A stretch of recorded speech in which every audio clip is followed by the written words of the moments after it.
Warning: our YouTube channel and its videos may contain scenes, language, and content that may not be appropriate for all audiences. These videos include surveillance footage, undercover pursuit of suspects, actual police and rescue operations, and fearless confrontations. If you do not approve of the content, please do not watch our videos. If you wish to continue, we strongly advise that you proceed with caution. Viewers' discretion is advised.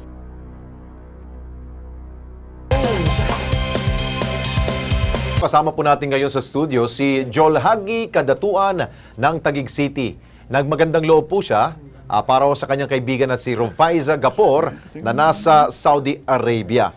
Ang problema ho ito, kwento kasi ni Rufaiza sa kanya, masyado na raw po mabigat ang kanyang trabaho dahil mag-isa lamang po siyang gumagawa ng mga tinapay sa bakery po na kanyang pong pinapasukang amo. Nagkaroon rin po daw siya ng sakit dahil mabigat na nga raw ang kanyang trabaho. Araw-araw, hindi po muna sapat na binibigay po ang pagkain sa kanya at yung papahinga rin siguro. Panoorin po natin ang pagsusumamo po ni Rufaiza. Sana po matulungan niyo po ako makauwi ko. Dili po yung sahod ko po wala pong kwenta yung pagtatrabaho ko dito kasi may gastritis po ako at hindi po ako makakain dito ng maayos. Please po tulungan niyo po ako makauwi, parang awan niyo na po. Okay, Rufaiza, narinig namin ang iyong pagsusumamo at gusto mo talaga ng tulong. Nasa linya ba siya ngayon, si Rufaiza? Okay, kung wala pa si Rufaiza, kausapin natin itong si Jolhagi. Okay, nandiyan na. Rufaiza, magandang gabi mula dito sa Pilipinas, si Alex Santos po to. Yes, sir. Yes, sir. Rufaiza. Ano ang hiling mo sa ating pong gobyerno? Ano bang nangyari sa iyo dyan at bakit napakalupit naman yung amo mo dyan? Ang gusto ko lang po makauwi po ako dahil po sa agency po lagi pong nananakot po sa atin. Oo. Po ngayon na dahil alam niya po na nag-contact po ako sa inyo, sinabi pa po sa akin na sinungtol pong yan, walang kwenta yan, walang kwenta yan, akin naman din dadaan. Minamaliit po niya yung kakayahan ninyo, sir. Kaya sabi ko po, huwag kayong mag-alala, sir, kasi makakauwi din ako sa komunila. Sabi niya, hindi nila magagawa yan, akin din yan dadaan. Tapos po, ganito po, nagtatrabaho po ako ngayon, wala po akong kain. Oo. Gutom po ako, nanginginig na po ang buong Oo, talagang Rufaiza, pinapahirapan ka dyan. Okay, nakikinig ang OWA ngayon. Ikaw ba'y maaring dumulog sa opisina ng ating pong embahada dyan sa Saudi Arabia o hindi ka pinapayagan ng iyong amo na makalabas ka dyan?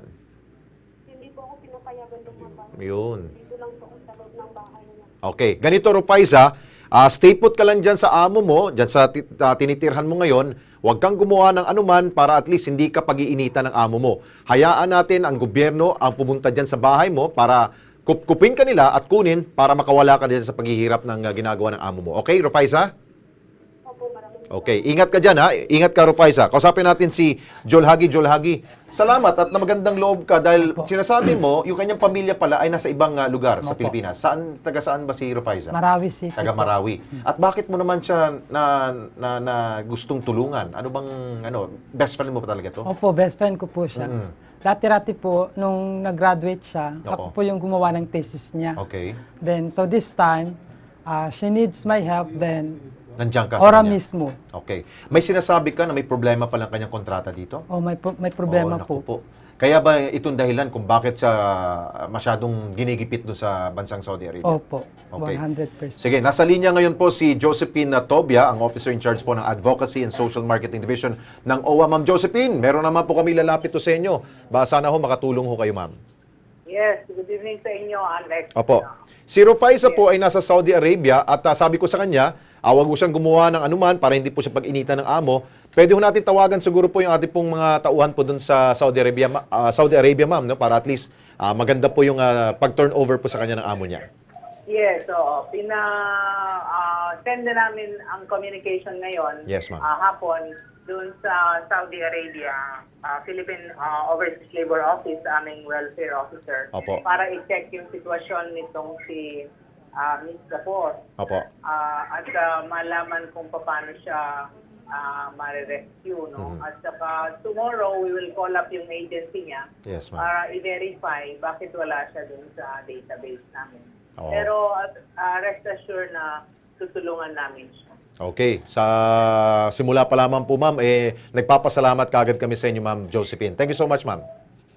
You're welcome po, anytime. Yeah, si Josephine Tobia po yan ng OWA. Okay. Joel Hagi, ayos. Siguro time to time bumisita ka rin ng OWA para at least magawa natin ang coordination itong problema ni Rufaiza. Okay? Thank you so much. Maraming salamat Bait po. nitong si Joel Hagi. So, girlfriend mo ba dati yan? Hindi po. Wala namang masama. Binata Best ka friend pa? ko lang po yan. Binata ka pa ba? Best friend. Binata ka pa? Opo. Dalaga ba yun? May boyfriend po yun. Wala namang magawang boyfriend niya, di kaya mo. Oh, ikaw. Matagal na. Ikaw ang tagapagligtas ha? The May best friend forever lang na po yun. Hanggang best friend lang kayo. Forever? May forever na po yun sila. Forever ano? May Boyfriend forever niya. na talaga. Best friend forever? Hindi. Okay. Kaya pa. Okay.